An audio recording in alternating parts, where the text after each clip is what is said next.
cordial saludo, espero que estén muy bien. Hoy vamos a seguir tratando algunos temas muy importantes. En la clase pasada usamos el método de la brújula para analizar ciertos aspectos de la historia de Colombia. Empezamos con temas del presente como la curul de Miguel Polo Polo y después terminamos hablando de otros héroes de la patria como Simón Bolívar y Francisco de Paula Santander, las diferentes versiones a favor y en contra de esta forma de escribir la historia de ganadores. Y hoy vamos a estudiar la otra cara de la moneda, lo que se llama la historia de los vencidos, que en México ha sido muy trabajada por el señor Portilla. Y para estudiar la historia de vencidos es importante escuchar la oposición en diferentes momentos de la historia, aquellos que dejaron su legado sin ser el gobierno dominante. Y por eso hoy vamos a analizar 6 tesis que tienen que ver con este tema de historia de vencidos. A diferencia de la clase pasada, hoy vamos a trabajar con otra metodología que es un poco más tradicional en el sentido cronológico, pero que también busca ser una metodología de carácter didáctico. Entonces, hoy también he traído una serie de libros que nos van a permitir desarrollar estas tesis de la mejor manera. Inicialmente, quiero que empecemos hablando de esa conexión entre esta clase y la anterior. Vamos a seguir mirando cómo se reconstruye esa primera república en Colombia desde una visión que ya ha trabajado de manera sintética el historiador Jorge Orlando Melo, que también lo analizamos la clase pasada. Pero hoy quiero que vayamos más allá de Simón Bolívar y de Francisco de Paula Santander, y quiero que hablemos de hechos muy puntuales que podríamos considerar como historia de vencidos, historia de clases dominadas. Y por eso quiero que empecemos analizando un párrafo muy interesante de este libro de Colombia, una historia mínima, una mirada integral al país, de Jorge Orlando Melo. Y acá les voy a compartir un párrafo que es bastante interesante, que tiene que ver con estas épocas de fundación de la República. Voy a leerles un párrafo que nos habla de 2 temas muy importantes: de la supuesta liberación de los esclavos y de la supuesta igualdad de los indígenas, que no estoy de acuerdo con llamarlos indios, porque los indios son los de la India. Entonces me extraña mucho que, por ejemplo, Jorge Orlando Melo, un historiador que conoce tanto la historia de nuestro país, llame a los indígenas como indios. Entonces pongan mucha atención a este párrafo, que es bastante interesante, que dice así: los esclavos no eran hombres libres y por lo tanto no tenían derechos políticos, pero la existencia de la esclavitud contradecía los principios que habían defendido los patriotas, y estos decidieron acabar tal institución. Aunque Bolívar prefería algo más rápido, adoptaron el modelo de Antioquia: prohibir el tráfico de esclavos, declarar que cualquier esclavo que pisara territorio nacional quedaba libre y definir como libres a los hijos de los esclavos que nacieran en adelante. Así se garantizaba la decadencia gradual de la esclavitud. Por el paso del tiempo y el envejecimiento de la población esclava, sin embargo, para acelerar el proceso, crearon fondos de manumisión financiados con los impuestos a las herencias para liberar esclavos meritorios, pagando su valor a los amos. De esta manera se reconocía el derecho a la libertad de los esclavos, aunque sujeto a que hubiera fondos suficientes para no desconocer el derecho a la propiedad de sus dueños. Esta ley, muy discutida, facilitó la decisión posterior de liberar a todos los esclavos, tomada en 1850, cuando ya eran menos de la mitad que en 1821, y redujo los conflictos que su emancipación produjo en otras zonas de América, como Estados Unidos. El estatus legal de los indios, que para mí son indígenas, era otra herencia que en opinión de los legisladores contradecía los principios republicanos. No tenían derechos políticos, no podían tener tierras propias, sino comunitarias, y estaban sometidos a una tutela permanente por parte de funcionarios públicos, corregidores y curas doctrineros. En un país en donde no había impuestos personales, eran los únicos que pagaban un tributo personal. Cada adulto debía pagar 6 pesos anuales, mientras que los otros neogranadinos pagaban impuestos a la producción, el diezmo y el quinto del oro, o al consumo, impuesto a las ventas o alcabala, pero ya solo sobre bienes extranjeros e impuestos de aduana. Los legisladores decidieron dar a los indios plena igualdad legal, eliminar el tributo indígena y ordenar la entrega gradual a los indios adultos de las tierras de sus resguardos. De todos modos, como temían que los indios, sin experiencia como propietarios, podrían ser engañados, prohibieron que pudieran transferirlas antes de 20 años.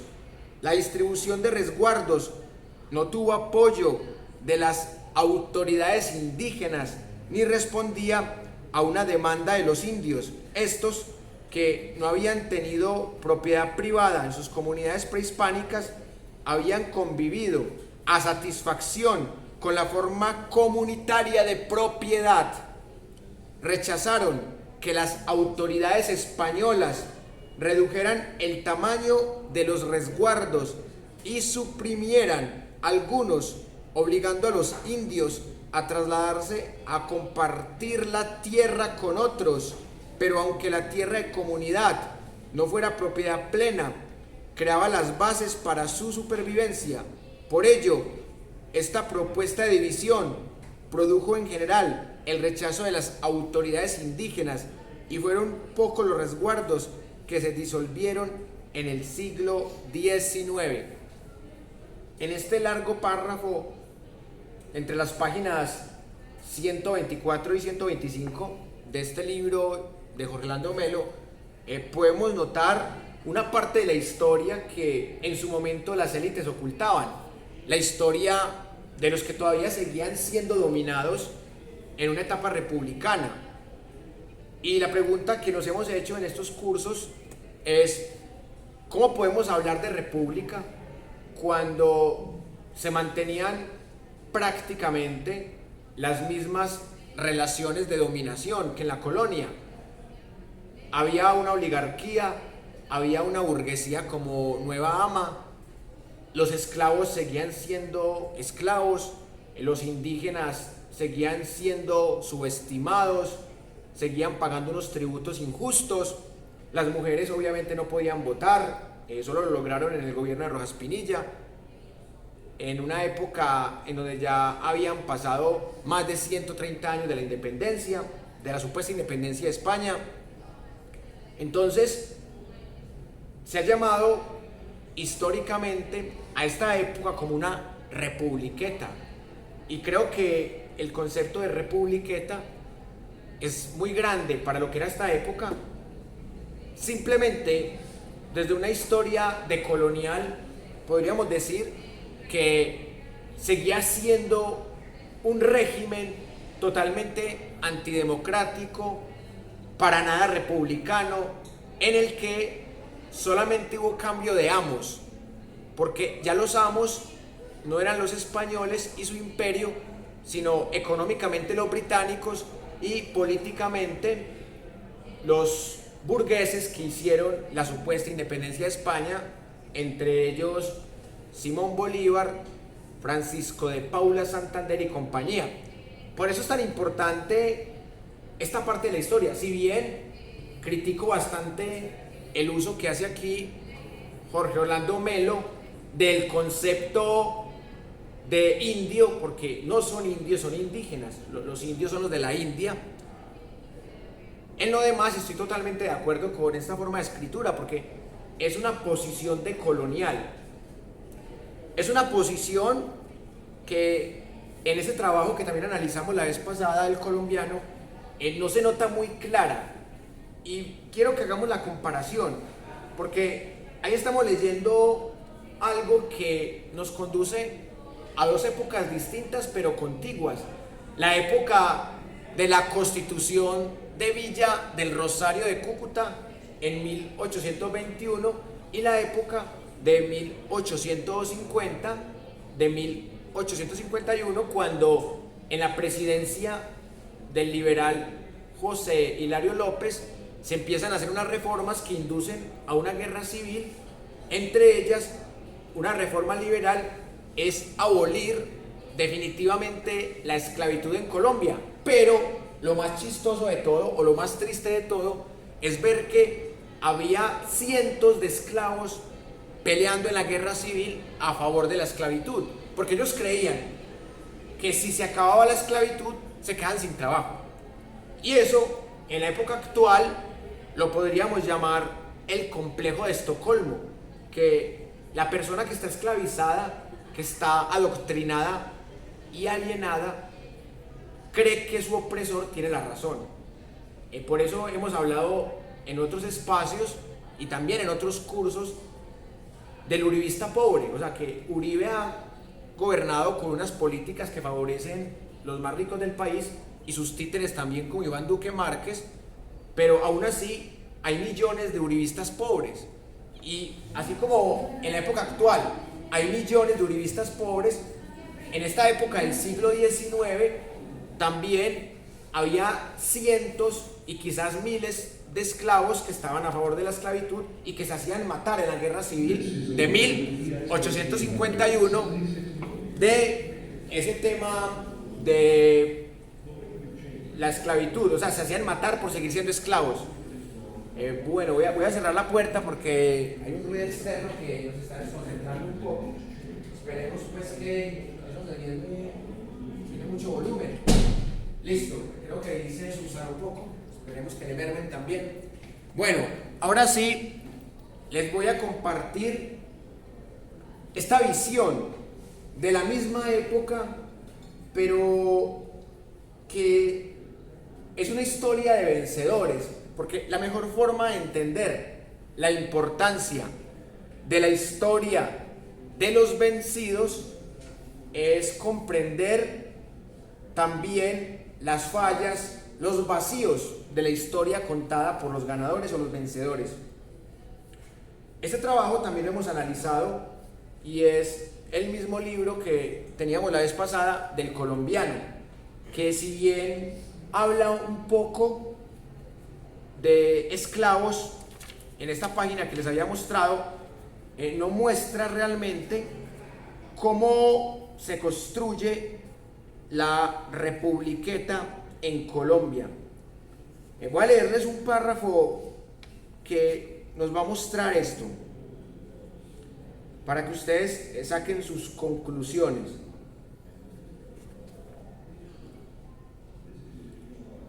Este párrafo es sobre el tema del Congreso de Cúcuta y dice así: los intensos debates en el interior del Congreso de Cúcuta culminaron en la aprobación del sistema centralista para la organización de la Gran República de Colombia, conformada por los departamentos de Venezuela, Cundinamarca y Quito, Además, se aprobaron otras leyes importantes de carácter social, como la libertad de vientres y la abolición del tráfico de esclavos.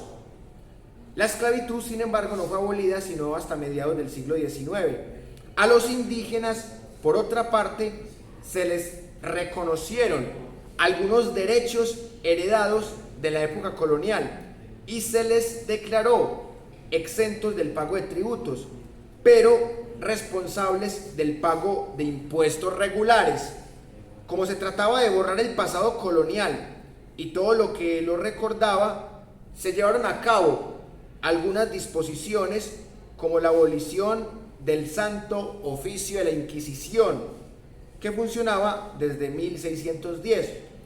También se expropiaron conventos pequeños con menos de 8 miembros para que sirvieran como escuelas de educación oficial.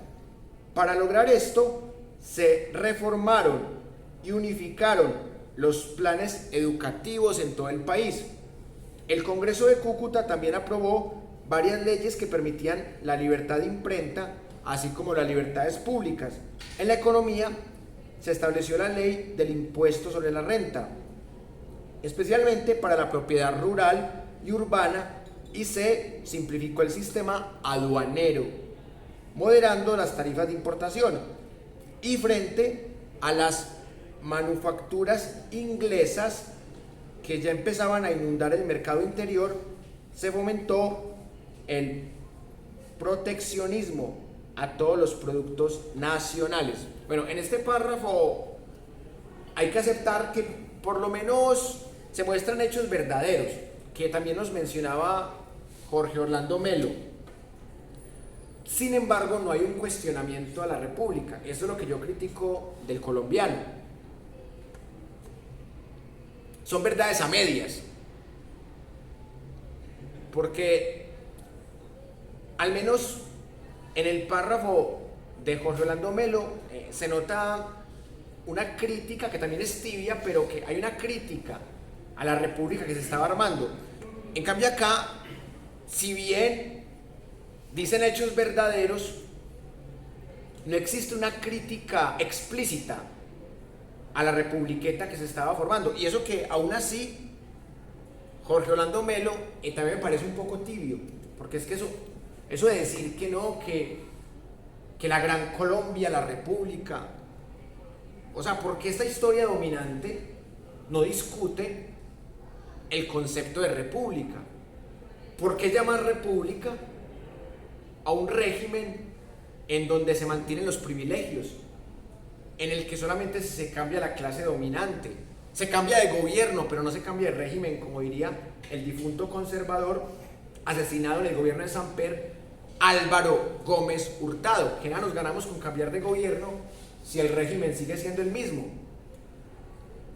Cuando Juan Manuel Santos se montó a la presidencia, se montó con los votos de Uribe, y se suponía que él iba a mantener el régimen y el gobierno de Uribe.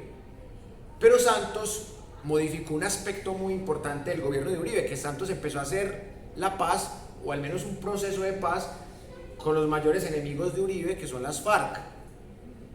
Pero de resto, Juan Manuel Santos estuvo gobernando a favor de las mismas élites.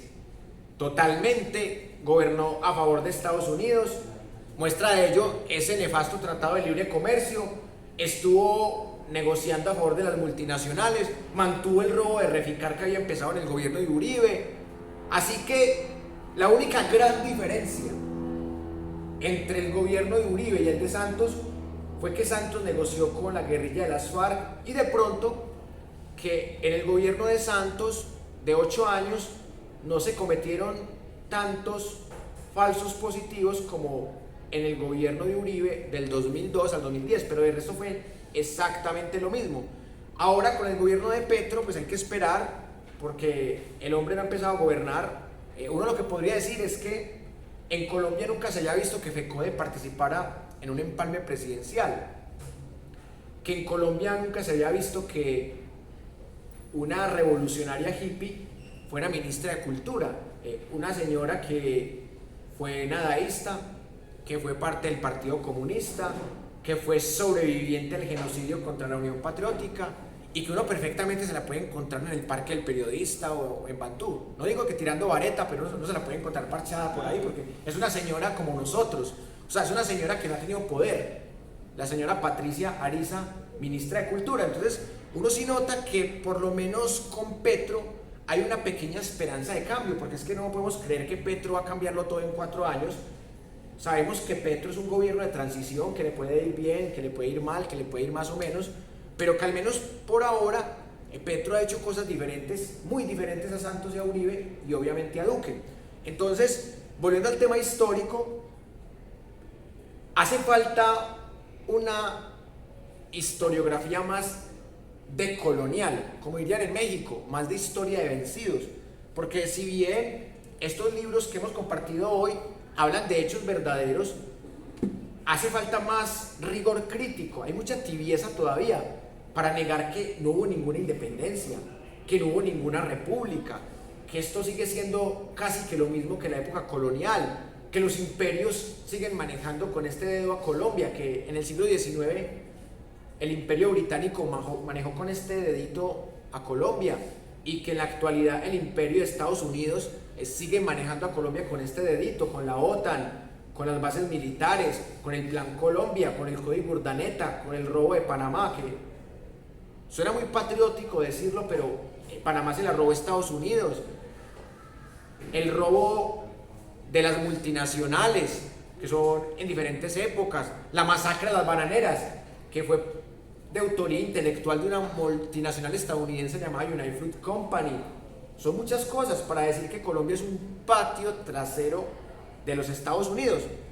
Y a pesar de que Bolívar participó en prácticas genocidas, uno no puede negar que Simón Bolívar tenía razón en algo, en que los nuevos opresores de los pueblos americanos iban a ser los Estados Unidos de América. Bolívar desconfiaba totalmente de los Estados Unidos, a diferencia de Santander, que Santander desconfiaba de los británicos, pero tanto Bolívar como Santander tenían un pecado, porque cada uno defendía un imperio diferente. Simón Bolívar defendía el imperio británico y por ende pues, también estaba endeudado con ellos por la legión británica de 6.000 mercenarios en la batalla de Boyacá, y Santander defendía el naciente imperio de los Estados Unidos, que en ese momento todavía no era un imperio. Hay que reconocerlo que Estados Unidos se vuelve imperio en el siglo XX, particularmente después de la Segunda Guerra Mundial.